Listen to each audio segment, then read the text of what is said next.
ମୁଁ ସକାଳ 6ଟାରେ ଉଠେ। ଏହାକୁ ଆମେ ଇଂଲିଶରେ କହିବା I wake up at 6 a.m. I wake up at 6 a.m. ମୋତେ ବିଛଣା ସଜାଡ଼ିବାକୁ ପଡ଼ିବ। ଏହାକୁ ଆମେ ଇଂଲିଶରେ କହିବା I need to make my bed. I need to make my bed. ମୁଁ ଦାନ୍ତ ଘଷୁଛି ଏବଂ ମୁହଁ ଧୋଉଛି। ଏହାକୁ ଆମେ ଇଂଲିଶରେ କହିବା I am brushing my teeth and washing my face. I am brushing my teeth and washing my face. ମୁଁ ଚା ପିଉଛି। ଏହାକୁ ଆମେ ଇଂଲିଶରେ କହିବା I am drinking tea. I am drinking tea. ଆଜି ଜଳଖିଆରେ କ'ଣ ହୋଇଛି? ଏହାକୁ ଆମେ ଇଂଲିଶରେ କହିବା What is for breakfast today? What is for breakfast today? ମୁଁ ଗାଧେଇବାକୁ ଯାଉଛି। ଏହାକୁ ଆମେ ଇଂଲିଶରେ କହିବା I am going to take a shower. I am going to take a shower. ମୁଁ ପୋଷାକ ପିନ୍ଧୁଛି। ଏହାକୁ ଆମେ ଇଂଲିଶରେ କହିବା I am getting dressed. I am getting dressed. ମୋର ବ୍ୟାଗ୍ କେଉଁଠି ଅଛି? ଏହାକୁ ଆମେ ଇଂଲିଶରେ କହିବା Where is my bag? Where is my bag? ମୋତେ କାମକୁ ଯିବାକୁ ହେବ। ଏହାକୁ ଆମେ ଇଂଲିଶରେ କହିବା I have to go to work. I have to go to work. ମୋର ଡେରି ହେଉଛି। ଏହାକୁ ଆମେ ଇଂଲିଶରେ କହିବା I am getting late. I am getting late. ମୁଁ ବସ୍ରେ କାମକୁ ଯାଏ। ଏହାକୁ ଆମେ ଇଂଲିଶରେ କହିବା I go to work by bus. I go to work by bus.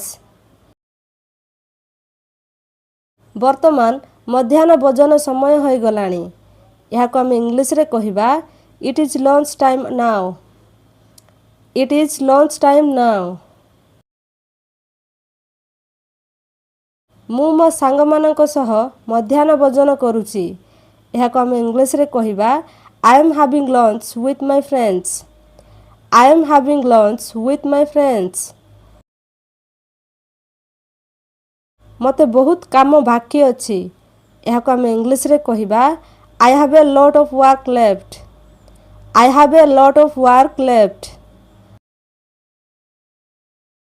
ଚାଲ ଟିକେ ସମୟ ବିଶ୍ରାମ ନେବା। ଏହାକୁ ଆମେ ଇଂଲିଶରେ କହିବା Let's take a short break. Let's take a short break. ମୁଁ ସନ୍ଧ୍ୟା 6ଟାରେ ଘରକୁ ଫେରେ। ଏହାକୁ ଆମେ ଇଂଲିଶରେ କହିବା I return home at 6 p.m. I return home at 6 p.m.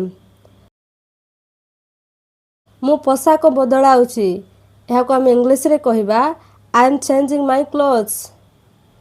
I am changing my clothes. ମୁଁ ହାତ ଗୋଡ଼ ଧୋଉଛି। ଏହାକୁ ଆମେ ଇଂଲିଶରେ କହିବା I am washing my hands and feet.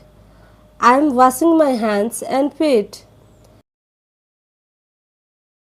ଚାଲ ସନ୍ଧ୍ୟାରେ ଟିକେ ବୁଲିବାକୁ ଯିବା।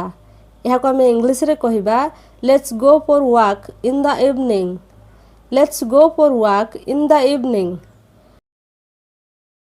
ମୁଁ ମୋବାଇଲ ବ୍ୟବହାର କରୁଛି। ଏହାକୁ ଆମେ ଇଂଲିଶରେ କହିବା I am using my phone.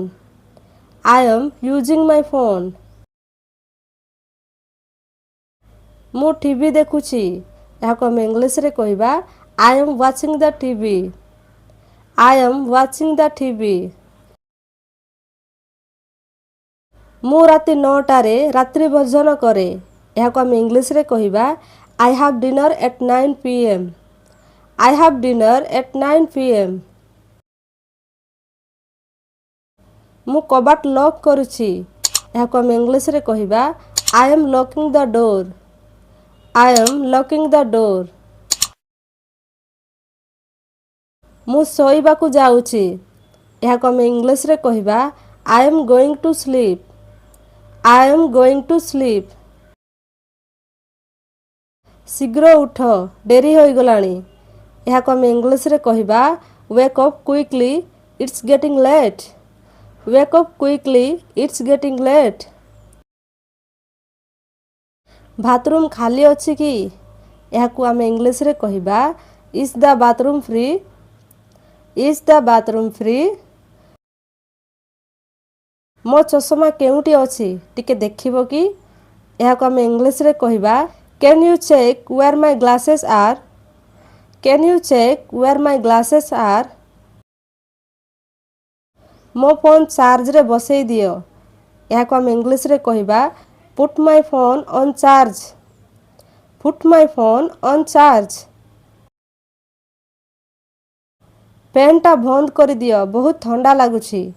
ଏହାକୁ ଆମେ ଇଂଲିଶରେ କହିବା turn off the fan, I feel very cold.